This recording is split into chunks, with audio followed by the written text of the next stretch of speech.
مجھ سے پہلی سی محبت فیض صاحب کی مشہور. جی یہ میری اپنی دھن ہے. جب میں نے پڑھا، میں نے عرض کیا نا مجھے شعر و شاعری سے بچپن سے شوق تھا، تو جب میں نے پڑھا تو اس کی دھن ہم نے خود بنائی. پھر یہ میں جب چند لوگوں نے مجھ سے آ کے کہا کہ یہ محمد علی جناح صاحب کے اس میں ہم چیریٹی شو کر رہے ہیں اور ہمیں 6 لاکھ کی ٹکٹیں بیچ دی. اس وقت 6 لاکھ بہت زیادہ ہوتا تھا، یہ 55 کی 56 کی بات ہے. تو یہ میں نے کہا اچھا میں گاؤں گی. وہاں جب ہم اسٹیج پہ گئے تو میں نے لسٹ دے دی کہ 6 7 10 گانے جو میں نے گانے وہ یہ لے لوں. ان کی ریہرسل بھی کر لی. اینڈ ٹائم پہ پتہ چلا جی یہ آپ نظم نہیں گائیں گی. میں تو حیران ہو گئی، میری تو اس وقت بہت ہی پسندیدہ نظم تھی یہ، اور نہیں میں نے اس کی دھن بنائی تھی. میں نے کہا جی نہیں یہ تو نہیں، میں نہیں کروں گی، ایسے تو ہوگا نہیں. پھر کچھ بہت بڑے افسران تھے جن کا نام بیکار ہے، انہوں نے کہا کہ جی نہیں یہ پھر نہیں ہوگا. تو میں نے کہا تو پھر شو ہی نہیں ہوگا، میں تو گھر جاتی ہوں. میں نے کون سے آپ سے پیسے لیے ہیں، میں تو اپنے ملک کے لیے گا رہی ہوں کہ چیریٹی ہے. پھر ان کو سبوں نے سمجھایا یہ تھوڑا سا اس کا بھیجا یہ ضدی ہے، اس کرنے دے. آخر کیا وجہ، وہ ان دنوں فیض صاحب جیل میں تھے تو کچھ جھگڑا تھا. میں گائی، پھر اتنی مقبول ہوئی اسی دن. یہ نظم بہت فرسٹ ٹائم لوگوں نے سنی، پوری پبلک اٹھ کے کھڑی ہو گئی، اتنی اچھی لگی سب کو.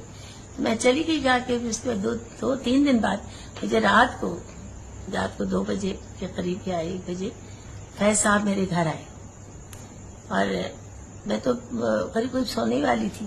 تو پتہ چلا، انہوں نے کہا جی فیض آئے. میں نے کہا بھی کون ہے فیض، پتہ نہیں کون. انہوں نے کہا جی فیض احمد فیض. اوہو، میں تو نہ دوپٹہ سر پہ نہ پاؤں میں جوتی، بھاگی باہر. جا کے میں نے باہر دیکھا کہ ایک شخص کو پہلی دفعہ دیکھنا تو ضرورت تو نہیں ہوتی کہ میں اس کو گلے لگا لوں، اتنا مجھے ان کا کلام. ویسے ذہنی طور پہ ان کے کلام کے تو ہم عاشق تھے، ہم نے شکل تو دیکھی نہیں تھی. تو وہی کہتی ہوں نا کہ ایک آرٹسٹ کے ذہن میں ایک محل ہوتا ہے خوبصورت، جس میں کوئی شہزادہ ہوتا ہے. اور اسی طرح اگر مرد کو دیکھا تو وہ بھی کوئی سنگر ہے تو وہ سوچتا ہے. اس میں کوئی نیت کا سوال نہیں پیدا ہوتا کہ بری ہے، عموماً اچھی ہوتی ہے. تو انہوں نے مجھے دیکھا تو دروازہ کھلا ہوا تھا نا، تو فیض صاحب نے مجھے گلے لگا لیا، میں نے بھی انہیں گلے لگایا. میں نے کہا یہ گھر آئیے. کہتے بھائی میں آپ سے صرف شکریہ ادا کرنے آیا ہوں کہ آپ اتنی اونچی ہستی ہیں جنہوں نے اتنا مقابلہ کرنے کی تم میں یعنی ہمت ہے کہ آپ نے سب کا مقابلہ کرنا تھا نا. گورنمنٹ کا کہ نہیں جی میں تو نہیں گاؤں گی، کچھ ہو جائے میں یہی گاؤں گی. تو آپ کی ہمت کی داد دیتا ہوں، شکریہ کرنے. اس دن سے پھر ہم لوگ بہت قریب ہوئے، ان کی فیملی میں آنا جانا، ہر پارٹی میں جانا. مگر پھر بھی ہم اتنا نہ مل سکے. جیسے بعد میں اتنی مصروف ہو گئی اپنی زندگی میں، اور اس کے بعد میری شادی ہوئی اعجاز درانی صاحب سے، اس میں سے بچے ہوئے اور گانے بھی کام بھی بہت زیادہ بڑھ گیا. انڈسٹری میں بھی بہت زیادہ طوفان، روز کے 3 گانے. تو کچھ اب یہ جب چلے گئے دنیا سے تو ہمیں بڑا دکھ ہے. ہم اکثر میں ان کا کلام پڑھ کے رو پڑتی ہوں کہ کتنی بد نصیبی ہے کہ ہم کر سکتے تھے، مل سکتے تھے. اور اپنے کاش، اب میں کہتی ہوں زندہ ہوتے میں گانے ہی چھوڑ دیتی. جب وہ کہتے ہم بڑی بڑی محفلیں وہ ملتے تھے سب دوستوں سے، ہم نہیں جا پاتے تھے. بس اسی طرح انسان زندگی میں بہت بھول کرتا ہی جاتا ہے. وہ کہتے ہیں نا یاد ماضی عذاب ہے یا رب، چھین لے مجھ سے حافظہ میرا. کیا بات ہوتی ہے. مجھے تو بہت کلام بہت پسند ہے. ایک شعر مجھے اور بہت پسند ہے کہ وہ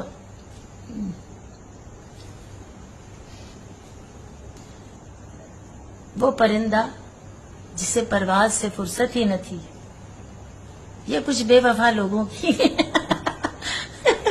کچھ بے وفائی پہ لوگوں کی یاد آیا کہ وہ پرندہ جسے پرواز سے فرصت ہی نہ تھی، اب جو تنہا ہے تو دیوار پہ آ بیٹھا ہے، اب جاتا ہی نہیں دیوار پہ آ کے بیٹھا. میں نے کہا نا مجھے بہت پسند ہے. اور ایک اور مجھے شعر بہت پسند ہے، بہت. وہ کہتے ہیں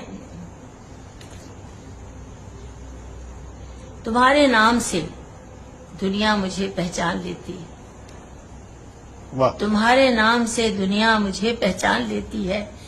میں وہ کھوئی ہوئی ایک چیز ہوں جس کا پتہ تم، میں وہ کھوئی ہوئی ایک چیز ہوں جس کا پتہ تم.